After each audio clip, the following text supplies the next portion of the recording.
Good morning, my dear student. Today we are going to discuss class 12th history, chapter 3, kinship, caste and class. My dear student, as you know that we have completed the point 1 and point 2 topic, where we studied about the first topic, the Mahabharata, and second topic, that is the importance of the family and the mothers, growth system, marriage system, etc. We are going to read the third topic, social differences within and beyond the framework of caste.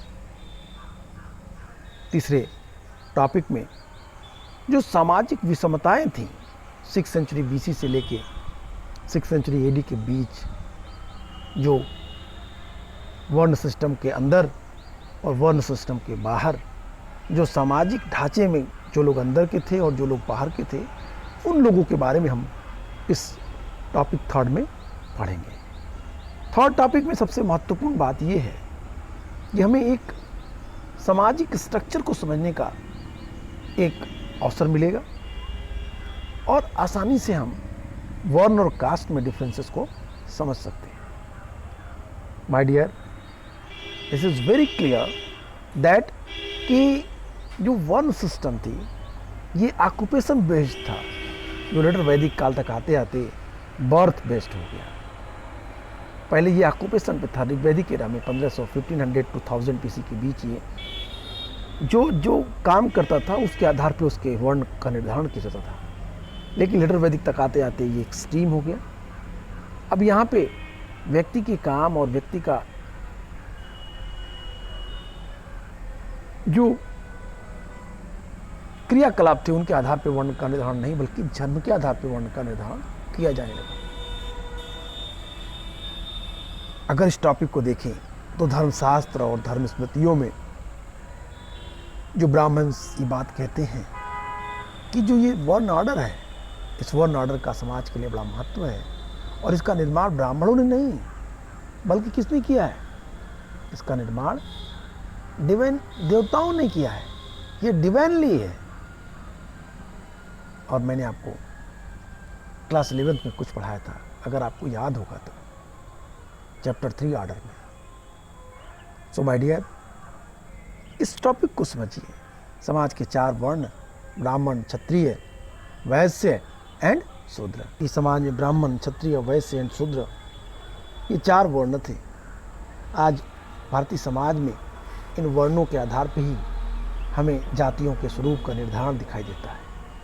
लेकिन आश्चर्य होगा आपको ये जान के कि जब जातियाँ नहीं थी तो वर्ण सिस्टम के आधार पे समाज को कैटेगराइज किया गया था। व्यक्ति के व्यवसाय के आधार पे, व्यक्ति के कर्मों के आधार पे, व्यक्ति के कर्तव्यों के आधार पे कोई भी व्यक्ति बिना किसी हेजिटेशन के किसी भी वर्ण को एक्सेप्ट करता था।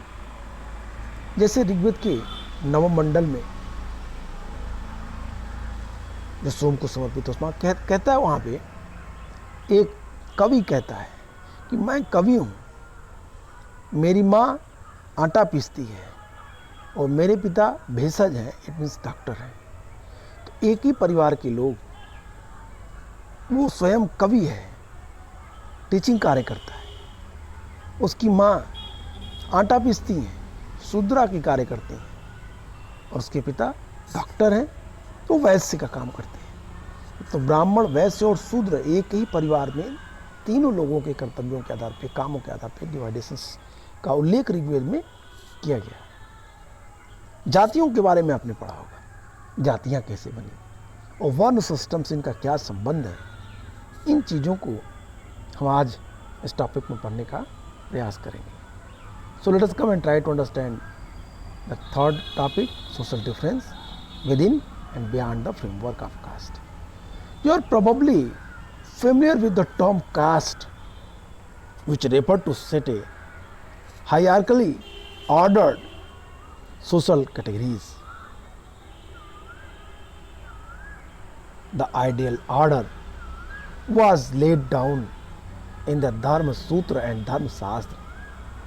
Brahmins claimed that this order in which they were ranked first was divinely ordained, while placing groups classified as Sudra and untouchables at the very bottom of the social order.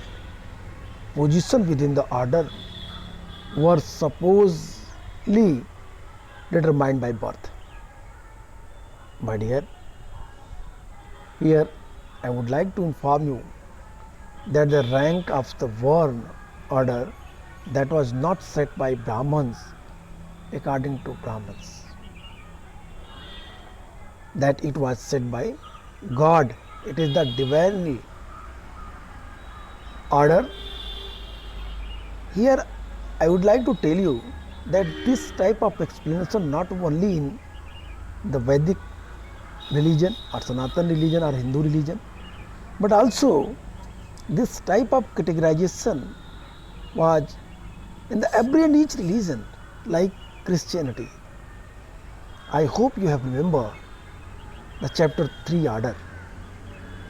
In the 3 orders, the clergy, nobility and peasantry, and after some time you have seen the 4th order. But I will only discuss 3 order. First order, that is clergy, that was clergy. Second order, that was nobility, and third order, that was the peasantry. In the first order clergy, they claimed that this rank was not set by priest, it was divinely set. Same here, the Brahmins claimed that this order in which they were ranked first was divinely ordained, while placing groups classified as Sudra and untouchables, the very bottom of the social order. This was not set by me, this was not set by us, the group of Brahmins. It was set by God. And with the help of some hymns, Sukta, they tried to prove like Rigveda. Rigveda में वो एक सूत्र का सहारा लेते हैं. आप source में देखें, a divine order, source 6. To justify their claims, Brahmins often claimed verses from hymn in the Rigveda, known as Purush Sukta, describing the sacrifices of Purush, the primeval man. All the elements of the universe, including the 4 social categories, were supposed to have the emanated from his body. The Brahmans was his mouth, of his arms was made the Kshatriya, his things became the Vaisya, of his feet the Sudra was born, according to Rigveda. They try to prove that the system, the rank that was divinely ordained, it was not set by us. मैं क्या कहना चाहता हूँ, try to understand. Rigveda में पुरुष सूक्त में, ऋग्वेद के 10वें मंडल के पुरुष सूक्त में स्पष्ट 4 वर्णों का उल्लेख हमें प्राप्त होता है, जहाँ पे कहा गया है कि मुखमा सीद उत्पन्नो ब्राह्मणा बाहुराजन्य कृतः उदरस वैश्य शूद्रो पदाभ्याम अजायत. कहता है कि मुख से ब्राह्मणों की उत्पत्ति हुई, बाहुराजन्य कृतः, बाहों से, भुजाओं से, हाथ से राजा पैदा हुआ,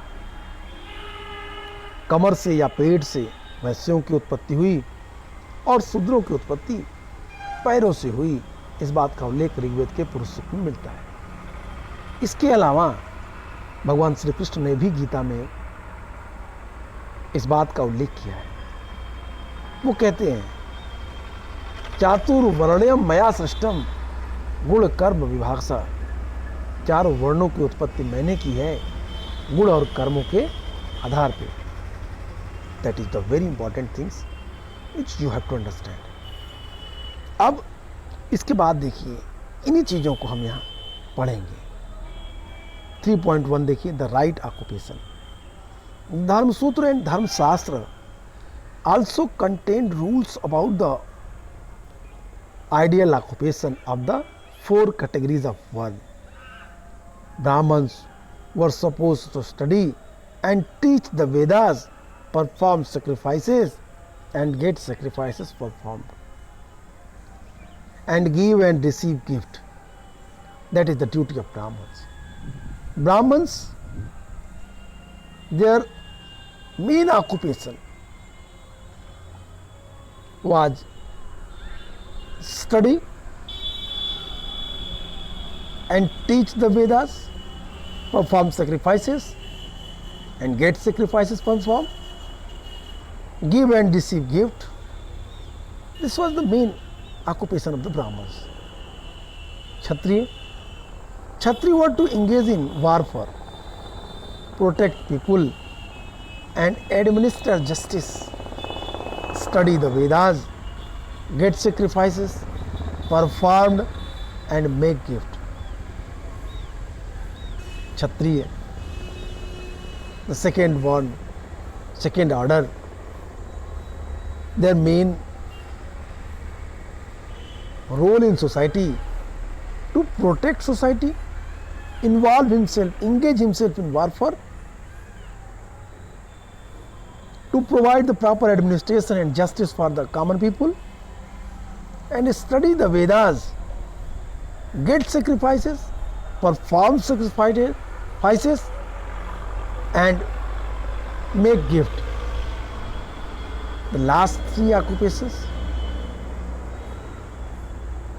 were also assigned to the Vaisya, who were in addition expected to the engage in agriculture, pastoralism and trade.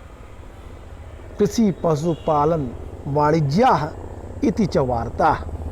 One word that is explained in our text, the varta. What do you mean by varta? Krishi pasu palan vanijyah iti cha varta. That is the main duty of the Vaisya. वैश्यों का main occupation क्या था? Agriculture, खेती करना, pastoralism and trade. Sudras were assigned only one occupation, that of serving the three higher worlds. Sudra were assigned only one occupation, that of serving the three higher worlds. Okay, on the basis of this paragraph, you can easily understand that the occupation of the fourth one. First one, the Brahmins who ordained himself in the first, what is their main duty? Brahmins were supposed to study, to teach the Vedas. ब्राह्मण का main कार्य अध्ययन का था, वेदों को पढ़ना, पढ़ाना, यज्ञ करना, यज्ञ कराना, गिफ्ट लेना, गिफ्ट देना, ये काम ब्राह्मणों के थे। क्षत्रियों के काम क्या थे? क्षत्रिय वर इंगेज इन वारफेयर। क्षत्रिय हमेशा अपने को युद्ध में इन्वॉल्व रखता था, प्रोटेक्ट पीपुल, दूसरों की सुरक्षा करता था, एंड एडमिनिस्टर जस्टिस, प्रशासन, न्याय सुचारू रूप से समाज में रह सके, बन सके, इसकी पूरी की पूरी जिम्मेदारी क्षत्रिय के ऊपर थी। स्टडी द वेदास, इसके अलावा क्षत्रिय वेदों का अध्ययन करता था, गेट सेक्रीफाइसेस, यज्ञ करता था, कराता था, एंड मेक गिफ्ट, दान देता था। And last three occupations were also assign to the Vaishya. तीन जो अंतिम काम थे, खेती, पशुपालन और व्यापार और वाणिज्य, ये वैश्यों के हाथ में थे। इसीलिए मैंने लाइन बोला, कृषि पशुपालन वाणिज्य इति च वार्ता। वार्ता क्या है? खेती, पशुपालन और वाणिज्य को फोकस करके जो किया जाए वो वार्ता है, और ये काम वैश्यों के हाथ था। शूद्रों के कर्तव्य क्या थे? Serving the three higher world, one and only one duty of Shudra, to serve their higher varna, अपने से ऊंचे वर्ण के लोगों की सेवा कर। तो इस प्रकार हमने आपको ब्राह्मण, क्षत्रिय, वैश्य और शूद्र तीनों के कर्तव्यों के बारे में आपको बताया। ऋग्वेद में जो उल्लेख है उसके बारे में बताया। भगवान श्री कृष्ण ने गीता में क्या कहा, डिवाइन ऑर्डर कैसे है, चातुर्वर्ण्यम मया सृष्टम गुण कर्म विभागसा के चारों वर्णों की उत्पत्ति मैंने गुण और कर्मों के आधार पर की है, इन चीज़ों का उल्लेख किया। तो इस आधार पर आप आसानी से इन चीज़ों को समझ सकते हैं। द राइट ऑक्यूपेशंस, इनके कर्तव्यों के बारे में हम लोगों ने चर्चा की। अब देखिए, the Brahmins evolve 2 or 3 strategies for encouraging, enforcing these norms. One, as we have just seen, was to assert the Varna order was of divine origin. Second, they advised king to ensure that these norms were followed within their kingdoms. And third, they attempted to persuade people that their status was determined by birth. However, this was not always easy. So, the perceptions were often reinforced by stories told in the Mahabharata and other texts. यहाँ पे महाभारत और other text के आधार पे उन चीज़ों को उन्होंने ब्राह्मण को समझाने का प्रयास किया। ब्राह्मणों ने इस बात को अच्छे से प्रोपोगेट किया कि जो नियम है, इन नियमों का पालन कराने के लिए ब्राह्मणों ने 2-3 नीतियाँ, 2-3 पॉलिसीज़ अपनाई। एक पहली पॉलिसी, जैसा कि हम लोगों ने पढ़ा कि यह बताया गया कि वर्ण व्यवस्था की उत्पत्ति एक दैवी व्यवस्था है, डिवाइन ऑर्डिनेंट है ये। दूसरा, वे शासकों को ये उपदेश देते थे कि वे इस व्यवस्था के नियमों को अपने राज्य में अनुपालन करवाएं, लोगों से अनुसरण करवाएं लोगों से, सबसे महत्वपूर्ण बात थी। और तीसरा, उन्होंने लोगों को ये विश्वास दिलाने का प्रयास किया कि उनकी प्रतिष्ठा जन्म पर आधारित है, किंतु ऐसा करना आसान बात नहीं थी। अतः इन मानदंडों को बहुधा महाभारत जैसे अनेक ग्रंथों में वर्णित कहानियों के द्वारा बल प्रदान किया जाता है, महत्वपूर्ण स्थान दिया जाता है। अब कहा गया कि जो जिस वर्ण में, जिस जाति में जन्म लेगा वो उसी वर्ण का होगा। It means there were 3 main strategies adopted by Brahmins to maintain this Varna order. First, the Brahman advised to king that you have to maintain this dignity, that no one violate this order. The Brahman, Kshatriya, Vaishya and Shudra and their occupation, their work. Second thing is that is very important कि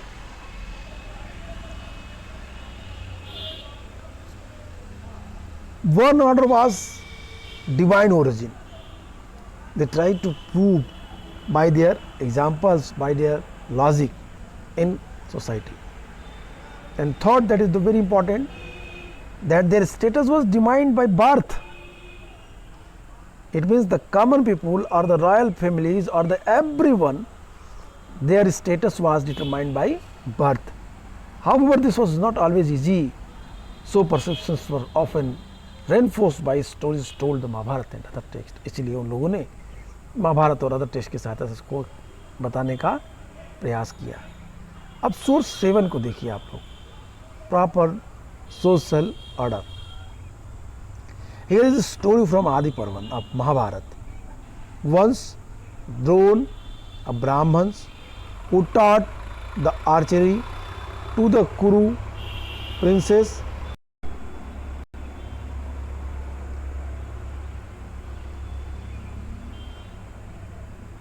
when Drona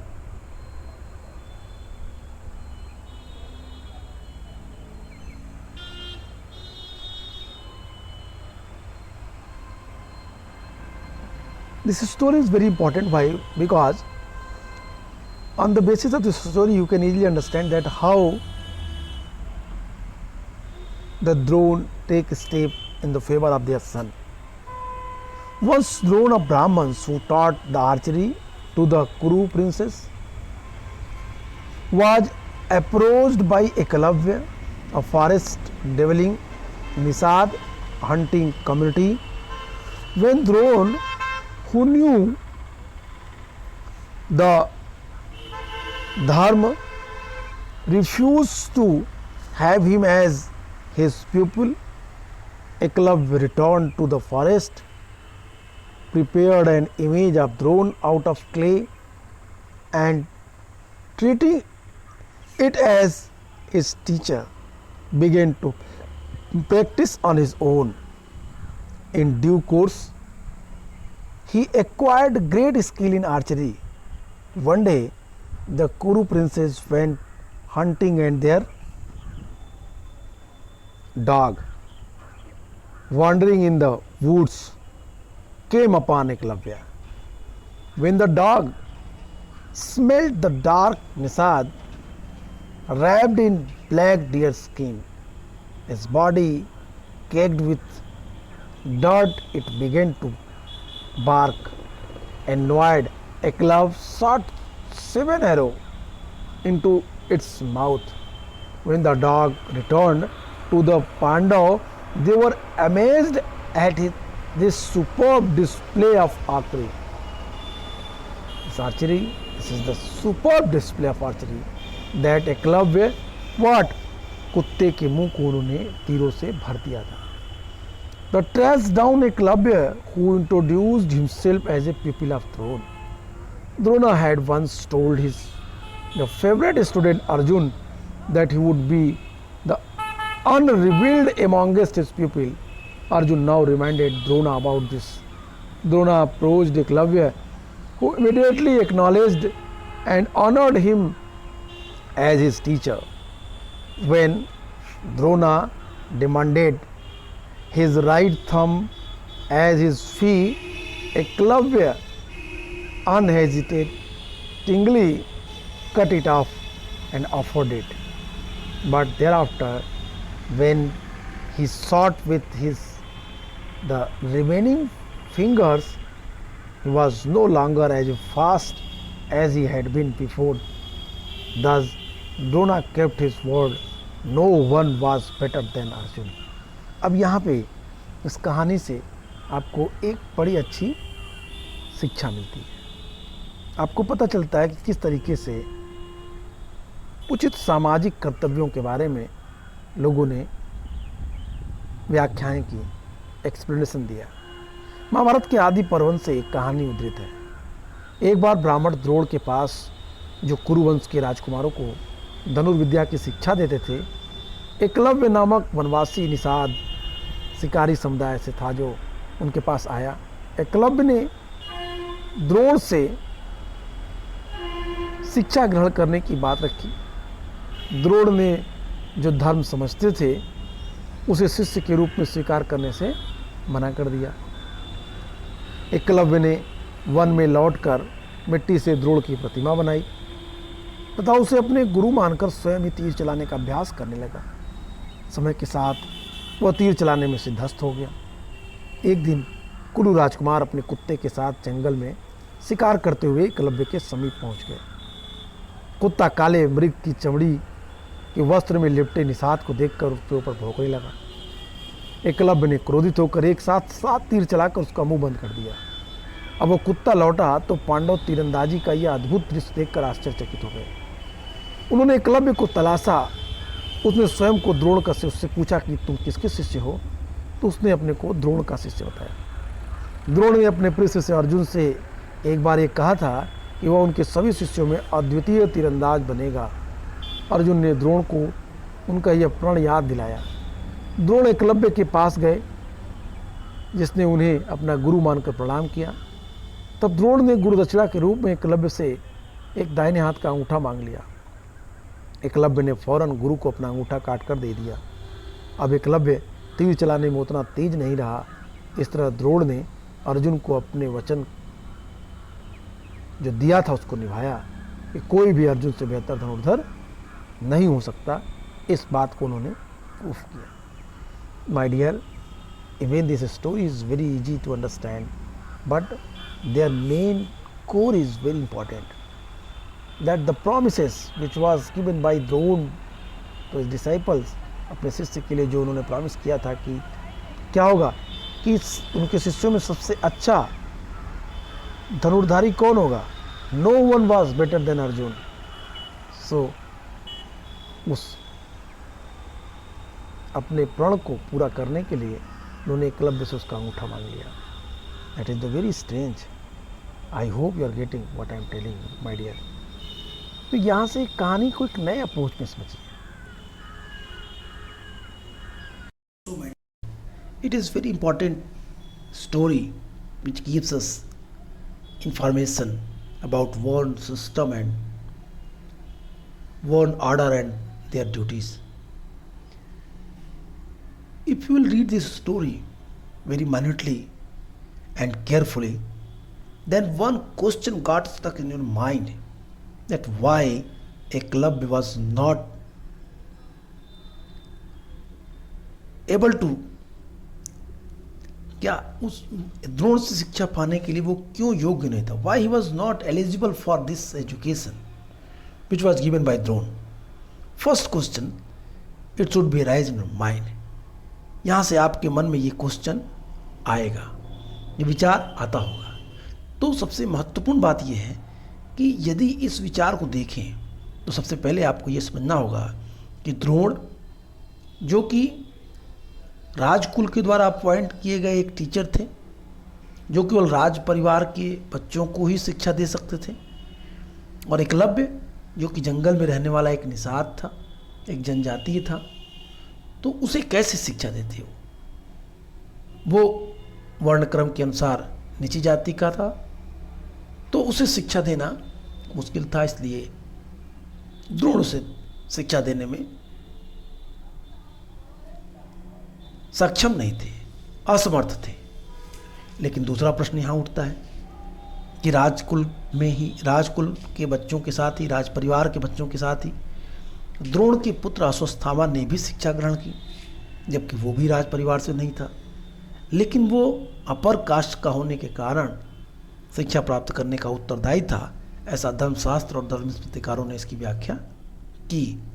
तो यहाँ पे एक चीज़ एकदम clear कह रहा है कि डिस्क्रिमिनेशन हमें देखने को मिल रहा है, लेकिन इसका एक्सप्लेनेशन वन सिस्टम के अकॉर्डिंग करके बचने का प्रयास इतिहासकारों के द्वारा, धर्मस्मृतिकारों के द्वारा किया गया है.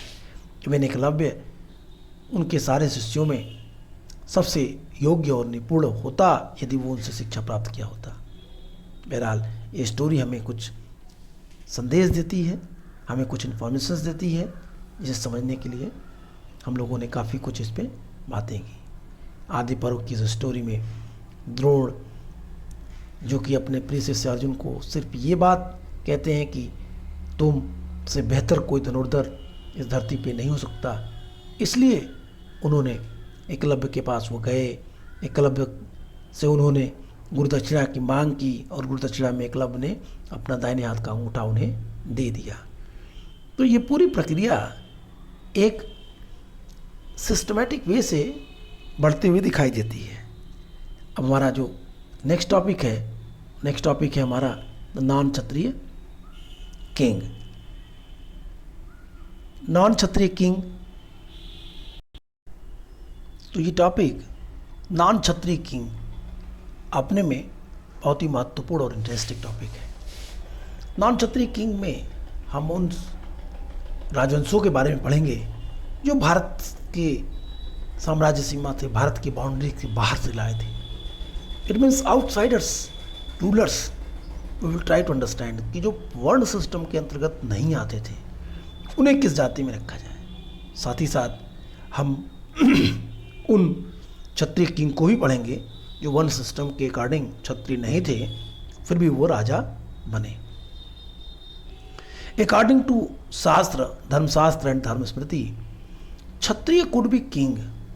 However, several important ruling lineages probably had different origin. The social background of the Mauryas, who ruled over large empire, has been hotly debated, while later Buddhist texts suggested they were Kshatriya. Brahmanical text described that they were not Kshatriya, they were low origin. The Sunga and Kanva, the immediate successor of the Mauryas, were Brahmins. In fact, political power was effective, open, and anyone who could must supported that resources and rarely depended on the birth as a Kshatriya. Other rulers such as Shak, who came from Central Asia, was regarded as a Malik, barbarians or outsiders by the Brahmins. However, one of the earliest inscriptions in Sanskrit described how Rudradaman, the best known Sakar ruler, rebuilt Sudarshan Lake. This suggested that the powerful Maliks were familiar with the Sanskrit tradition. That is very important, my dear. तो इस topic में non क्षत्रिय king में हम उन राजाओं के बारे में पढ़ेंगे जो वर्ण सिस्टम के अंतर्गत नहीं थे, जो क्षत्रिय नहीं थे और राजा थे। जैसे हम लोगों ने बात की मौर्यों पे, तो अधिकांशतः जो ब्राह्मण ग्रंथ हैं वो कहते हैं कि मौर्य लो ओरिजिन थे, नीची जाति के थे, निम्न कुल में उत्पन्न हुए थे, जबकि बौद्ध और जैन ग्रंथों से क्षत्रिय कहते हैं। इसके अलावा कण्व और सातवाहन, इसके अलावा शुंग, ये ब्राह्मण थे। शक, कुषाण, ये लोग मलिच्छ कहा गया, ये बाहर से आए हुए थे। इस तरह से हम नॉन क्षत्रिय किंग के बारे में पूरी डिटेल पढ़ेंगे अपने नेक्स्ट क्लास में। आज के लिए इतना ही। Goodbye and take care.